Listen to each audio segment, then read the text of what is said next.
లోకంలో ఎవరి వల్ల అయినా అవుతుంది. కానీ అదే వచనములో దేవుడు దాచిన సంగతులు చెప్పాలంటే ఈ భూమి మీద ఏ మనిషి తన జ్ఞానంతో చేయలేడు. దేవుడే స్వయంగా బయలుపరచాలి వాటిని, దేవుడే స్వయంగా మాట్లాడాలి వాటిని. దేవుని నియమం, దేవుని న్యాయం, దేవుని సత్యం, దేవుని ఆలోచన, దేవుని వ్యూహం, పరలోక చట్టం, దేవదూతల విధి విధానాలు, దేవుని రాకడకు సంబంధించిన సిద్ధపాటు, వీటన్నిటిలో సంఘం చాలా ముందుకు పరిగెత్తాలి.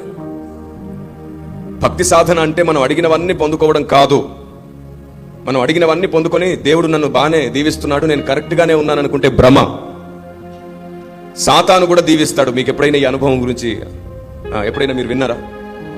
సాతాను కూడా దీవిస్తాడు. ఎందుకో తెలుసా?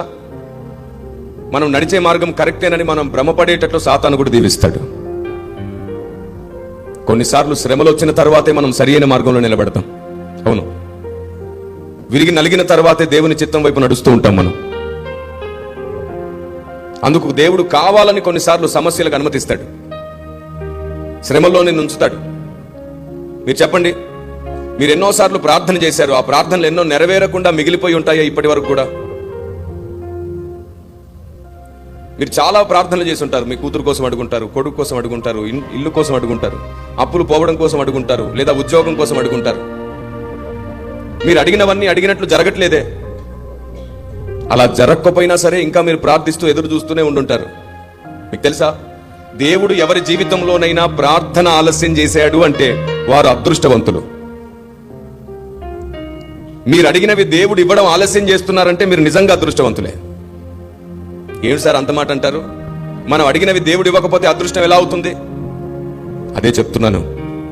ఆశీర్వాదాల వెంటే పరిగెడుతున్న నేటి క్రైస్తవ సమాజానికి తామే ఆశీర్వాదంగా మార్చబడే మహాసూత్రములెన్నో దేవుడు తన గ్రంథంలో రాయించి పెట్టాడు. వాటిని తెలుసుకున్నప్పుడు మాత్రమే మనం దేవుని మనసుకు దగ్గర అవుతాం. మీరు చెప్పండి, భక్తి అంటే దేవుని ఉండి లాభం పొందడమేనా? అవసరమైతే దేవుని కొరకు సమస్తాన్ని నష్టపడడం భక్తి కాదా? కాదా? పౌలు భక్తుడు అంటాడు, క్రీస్తు నిమిత్తం నేను సమస్తమును. ఇది లేఖనం, ఇది వాక్యం, బైబిల్లో ముద్రించబడ్డ పరిశుద్ధాత్మ దేవుని స్వరం. నేను దేవుని నిమిత్తం సమస్తము నష్టముగా ఎంచుకుంటాను అన్న పౌలు ఎక్కడ? నాకు సమస్తం ఇస్తేనే విశ్వాసంలో బలంగా ఉంటాను దేవుడా అని అడిగిన మనం ఎక్కడ? అన్ని బాగుంటే నేను నమ్మకంగా ఉంటానంటున్న మన ప్రార్థన ఎక్కడ? ఏం బాగోలేకపోయినా నీతో నేను నమ్మకంగా కొనసాగుతానన్న పౌలు ఎక్కడ? దేనిని భక్తి అంటుంది నేటి సమాజం? అన్ని బాగుండి, అడిగినవన్నీ దొరికి, అన్ని సమృద్ధి ఉంటే అతను కరెక్ట్ గా ఉన్నాడు కాబట్టి దేవుడు అన్ని ఇస్తున్నాడు అని ఇస్తాం.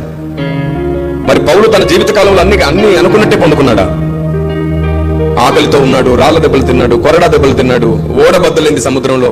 దేవుడు ఎందుకు కాపాడలేదు మరి అన్నిసార్లు? శ్రమల్లోకి